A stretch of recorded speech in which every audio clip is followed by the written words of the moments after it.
ఈ ఆర్డర్ వచ్చేసరికి కస్టమర్ వాళ్ళ వైఫ్ బర్త్డే కోసం అని కస్టమైజేషన్ చేయించుకున్నారు. This is one of my second biggest order. Customer అయితే very clear with the requirements. ఇలా దుప్పటా మీద పెయింట్ అయితే కావాలని అడిగారు అండ్ దుప్పటా కలర్ కూడా వాళ్ళే సెలెక్ట్ చేసుకున్నారు.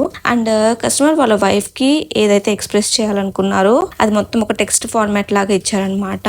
అది ఒక లెటర్ టైప్ లో దుప్పటా మీద కావాలని అడిగారు అండ్ ఒక 10 ప్లేసెస్ చెప్పారు. కొన్ని ఫొటోస్ కూడా పంపించారు. వాళ్ళ పాపకి స్టోరీస్ చెప్తున్నట్టు, పాపతో టైం స్పెండ్ చేసిన మూమెంట్స్, అలా కొన్ని పెయింట్ వేయమన్నారు. ఓవరాల్ గా కస్టమర్ అడిగిన విధంగా పెయింటింగ్ అయితే కంప్లీట్ చేశాను. అయితే మొత్తం డిజైన్ వేసాక నాకు దుప్పటా బాటమ్ లో కొంచెం ప్లేస్ అయితే మిగిలింది. కస్టమర్ కి ఇలా మిగిలింది, నేమ్ అలా ఏమన్నా రాయమంటారా అని అడిగితే కస్టమర్ అనంత పద్మనాభ స్వామి పిక్చర్ వేస్తారా అని అడిగారు. సరే అనేసి కస్టమర్ అడిగిన విధంగా పిక్చర్ అయితే వేశాను. అండ్ కొంచెం పెద్ద సైజ్ లో అడిగారు. 4 A4 షీట్స్ కలిపితే ఎంత పెద్దగా వస్తుందో అంత ఉంటుంది అనమాట డిజైన్ ఇంత పెద్దగా ఉన్నప్పుడు డీటెయిలింగ్ ఇవ్వడానికి కూడా మనకి మంచి స్కోప్ ఉంటుంది. సో డీటెయిలింగ్ కూడా చాలా నీట్ గా ఇచ్చి ఈ పెయింటింగ్ అయితే వేశాను. నాకు ఓవరాల్ గా దుప్పటాలో ఈ డిజైన్ నా ఫేవరెట్ పార్ట్ అనమాట. థ్యాంక్ యూ అండి, లాస్ట్ మినిట్ లో ఇంత మంచి రిక్వైర్మెంట్ తో వచ్చినందుకు.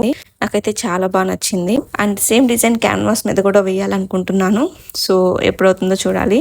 అండ్ మొత్తానికి ఇలా ఆర్డర్ అయితే కంప్లీట్ చేశాను. Customer very happy with the painting. Review కూడా ఇచ్చారు. మీకు ఎలా అనిపించిందో కూడా నాకు కామెంట్ సెక్షన్ లో చెప్పండి. అండ్ మీకు కూడా ఇలాంటి పెయింటింగ్స్ కావాలంటే DM or WhatsApp us. Thank you.